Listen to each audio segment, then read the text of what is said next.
François Fréchette, aujourd'hui, on est ensemble pour entendre ton témoignage. Je suis le client aujourd'hui. Alors, j'aimerais que tu nous racontes qu'est-ce que c'était ta vie avant que tu viennes à la rencontre de la bonne nouvelle.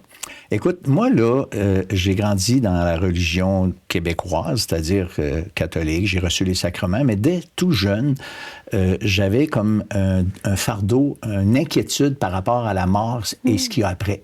Et j'avais peur d'aller en enfer parce que ça, c'était quelque chose dans les années, fin des années 50. On entendait parler de ça. Puis, j'ai quand même eu une belle enfance, tu sais, dans le sens que j'ai pas eu de misère dans la vie. J'étais le dernier de la famille, un peu gâté. Une famille normale, là, tu sais, je veux dire, rien de spectaculaire, mais je savais que j'étais aimé. Tu sais, j'étais pas inquiet, j'étais un petit peu tête en l'air dans un sens parce que j'avais pas besoin de m'inquiéter. Tout se faisait. Je mangeais, je dormais comme il faut. J'avais un minimum de choses qui me rendaient... J'étais un petit gars heureux, tu sais, pour ainsi dire.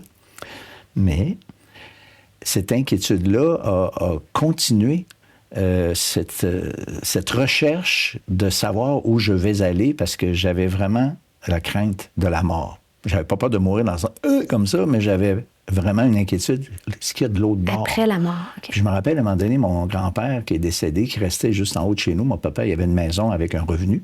Puis c'était mes grands-parents qui restaient là. Puis eux autres, là, il est mort, lui, à 67 ans. C'était la première fois que j'étais confronté à quelqu'un que je connaissais qui était mort. Puis je me rappelle, à ce moment-là, j'avais dit, il est où, grand-papa? T'avais quel âge à cette époque-là? 10 ans. 10 ans, OK, ouais. Donc c'est très jeune. Il est où, grand-papa? J'étais pas inquiet pour lui comme inquiet pour moi. Tu sais, dans le sens que... Puis là, qu'est-ce que je trouvais effrayant? C'est que tout ça... J'ai posé la question là, à des gens, là. Et on me disait, bien, il est avec Jésus, tu sais. Mais je sentais tellement un manque de conviction, là, que j'avais aucune satisfaction avec les réponses. Puis quand j'ai été assisté au service funéraire... là, c'était... Il l'envoyait au ciel et il priait pour lui pas qu'il aille en enfer. Bien là, je me suis dit, même le curé, il n'a pas l'air à savoir, tu sais. Est-ce que c'est parce que ce désir-là de connaître, ce questionnement-là grandissait que tu as été attiré par l'Évangile? Bien, qu'est-ce qui est arrivé? C'est qu'un ami à moi qui a rencontré des chrétiens évangéliques, tu sais, c'est le genre de gars qui ouvrait la Bible et qui nous montrait des textes, tu sais. Et puis là, c'est lui qui m'a amené dans un restaurant. Mais le gars qui avait ce restaurant-là, il s'appelle Yves Pétel. Lui, c'est un ex-astrologue qui s'est converti une couple d'années avant. Et il a eu à cœur de venir dans la région de Québec pour prêcher l'Évangile. Puis je t'assure qu'il l'a fait. Et là, on allait là, puis là, il nous montrait des textes bibliques. Tu sais, il nous montrait la Bible, les vérités bibliques. Et là, le sentiment que j'avais d'inquiétude face à l'éternité, on avait des solutions dans ça. Des réponses à tout ton questionnement que tu avais dès l'âge de 10 ans. C'est ça. Fait que, tu sais, là, ça m'a allumé bien dur, bien raide. Puis là, on m'a montré des textes, entre autres, je me rappelle, un des textes, c'est dans Ésaïe, chapitre 6, où Dieu décrit un règne de paix, de perfection, ou presque, que Dieu a promis. Puis là, je me suis dit, si c'est ça, Dieu, là, moi, c'est ça que je veux. Tu sais, ce sentiment d'injustice que j'avais, ça répondait à cette question-là. Mais il y avait un bug. Le bug, c'est... Moi, là, je voulais vivre ma vie à ma manière, puis je voulais être avec Dieu. Mais je me suis aperçu qu'on n'était pas sur le même chemin. Alors là, j'ai été obligé de dire, t'as peu, là. Là, il faut que je fasse un choix. Puis ce choix-là, il est vraiment, je l'ai trouvé difficile. Puis il y a un texte biblique qui m'a tué. Bien, qui m'a tué. Qui t'a interpellé? Oui, il m'a interpellé, pas à peu près. C'est Jésus, c'est dans Matthieu 16, ça dit, alors Jésus dit à ses disciples, si quelqu'un veut venir après moi, qu'il renonce à lui-même, qu'il se charge de sa croix, puis qu'il me suive. Écoute, il y avait pas mal de stock sur la table, là. Car celui qui voudra sauver sa vie la perdra. Mais celui qui la perdra à cause de moi la trouvera. Mais là, j'ai commencé à vivre une expérience où c'est que je voulais ça, puis je voulais ça.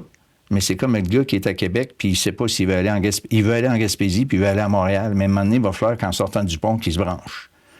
Et cette image-là est devenue de plus en plus intense. j'allais dire, l'obligation ou la nécessité de choisir, de faire mon choix. Puis là, tu sais, imaginez, je suis sur le pont Pierre-Laporte, là, spirituellement parlant, puis là, la 20 ouest ou la 20 est, là, on est rendu là. Et ça a été une crise profonde dans ma vie. Ça a duré 2 mois, mais plus que j'avançais, je vais dire, sur le pont, OK, plus c'était intense comme crise, au point que j'avais peur de me garrocher du mauvais bord puis de regretter d'avoir pris ma décision, mais la crise était de plus en plus intense. Et puis, il y a une nuit particulière dans le mois d'août 1973 où j'ai littéralement crié à Dieu. Moi, j'avais ma chambre au sous-sol. J'avais même pas mes 16 ans encore. J'allais avoir 16 ans dans le mois suivant. Puis là, à ce moment-là, ça a été une décision que j'ai crié à Dieu. Puis moi, je dis, je pense qu'ils m'ont entendu en haut, OK? Parce que j'ai littéralement crié à Dieu. Et j'ai dit, Seigneur, c'est correct, je te cède ma vie. Tu sais, ça va, c'est correct. Tu sais, je lâche le morceau, je lève le drapeau blanc, je te donne mon set de clés, pense à n'importe quelle illustration. Mais là, j'ai vraiment donné ma vie au Seigneur. Mais là, sais-tu quoi? L'histoire n'est pas finie. Alors moi, là, j'avais entendu parler depuis que j'étais jeune que Jésus était mort pour nos péchés, que c'était le Rédempteur, puis toute la patente.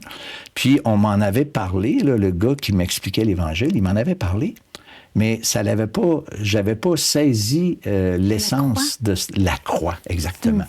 Et là, le dimanche suivant, je vais à une réunion dans une assemblée évangélique, et le gars qui parle en avant, il explique les souffrances de Jésus. Il explique les souffrances physiques, les souffrances morales.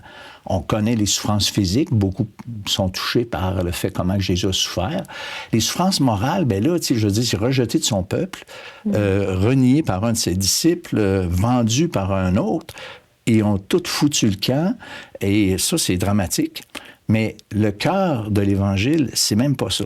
Le cœur de ce que Jésus a fait et ce que j'ai compris ce soir-là, c'est que le texte a été lu dans Ésaïe 53 où c'est marqué « Il a plu à l'Éternel de le briser par la souffrance après avoir livré sa vie en sacrifice pour le péché. » Et là, le monsieur qui parlait en avant, il a expliqué que la souffrance de Jésus, quand Dieu s'est séparé de son Fils, quand que Jésus a crié sur la croix « Mon Dieu, pourquoi m'as-tu abandonné? » Là, j'ai compris qu'il prenait ma place. Il avait pris ma place à ce moment-là.